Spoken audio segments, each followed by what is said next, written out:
All right, let me know when you guys are ready. Let me turn this off. Okay, I'm ready. Sorry. Yep. I'm Chief Jim Gilbert with the Franklin County Sheriff's Office. It's Gilbert. On behalf of Sheriff Baldwin, I'll be making a statement on behalf of the Sheriff's Office. I'm Deputy Chief Tim Myers with Columbus Police. My last name is spelled Myers. I'll be making a statement on behalf of Police Chief Elaine Bryant. So the incident that occurred this evening here on Livingston Avenue started with a sheriff's deputy working special duty at the Walgreens at 3015 East Livingston Avenue. At approximately 7:50, a male subject came inside the store, located the deputy, and stated that there was a male outside with a gun that had fired shots and that was chasing him. As the deputy exited the store to attempt to locate that subject, more shots were fired and a foot chase ensued. At some point in time during the altercation between the suspect and the deputy, shots were fired and shots were exchanged at an apartment complex just east of Livingston and James. As our deputy was involved in that shooting, he had aired on our radio channel that he had a 44, which is an officer in trouble, that shots had been fired. At that point in time, deputies in this area started to respond, as well as the Columbus Division of Police, to back up that deputy. And that's when Columbus Police arrived on scene and assisted the deputy in attempting to locate the suspect near an apartment complex. And then as far as the deputy's involvement from that time forward, I'm going to turn it over now to the Chief to talk about CPD's involvement. Thank you, Chief. And so we received the call about the deputy in trouble at 7:54 p.m.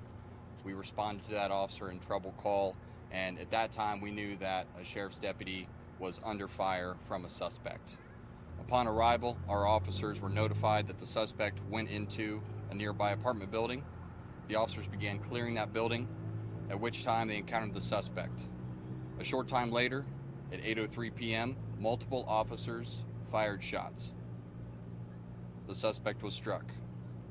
The suspect, who we believe to be an adult male, was transported to a nearby hospital where he was pronounced deceased at 8:25 p.m. A firearm has been recovered at the scene. BCI is on scene and is conducting the investigation. As usual, BCI is the lead on this criminal investigation. There are many questions that we will not be able to answer for you tonight, but we would be happy to attempt to answer anything that we can. Is part of the reason for the extensive scene here that this was essentially a running gun battle between the deputy and the suspect until CPD could get there? I mean, we see shell casings right here close to the intersection even. Is that part of why this is such an extensive scene? So our rule is that you can always make a scene smaller. It's much more difficult to make it bigger if you need to. So that will be one of the things that BCI is going to be investigating, is exactly how extensive this gun battle was. Was anyone else injured besides the suspect? Not to our knowledge. Do you have an age range that you gave us on the suspect?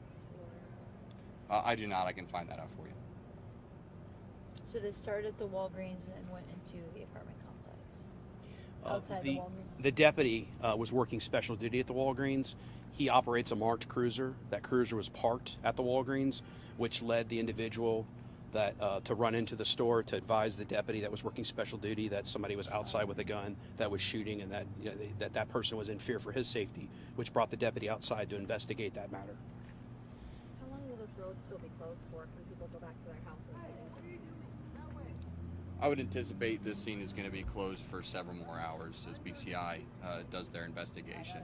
You know, they send investigators from across the state, so it takes them some time to consolidate their team and get everyone on the same page. So I would anticipate that this is going to remain closed for a while. Was the suspect just randomly firing out here? Kind of what started the gun? That'll be one of the things that BCI has to answer out here. How dangerous is that we're just firing guns out on this busy street, like towards officers? Well, it just goes to show you the dangers that law enforcement officers face. I mean, he's working special duty in Walgreens. Walgreens is employing him to work here because of problems that they've had in the store associated with theft and things of that nature. So obviously, very quickly, he has to now come outside and be thrusted into this encounter with an armed individual. again, exchanging gunfire with him. So obviously it can be very dangerous, and just goes to show you the dangers that our deputies and the Columbus police officers face.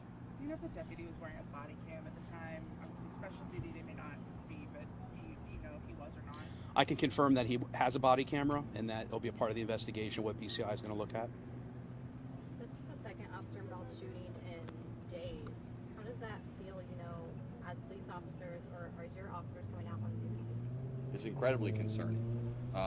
An assault on any officer is not just an assault on them as a person, it's an assault on the rule of law and society as a whole.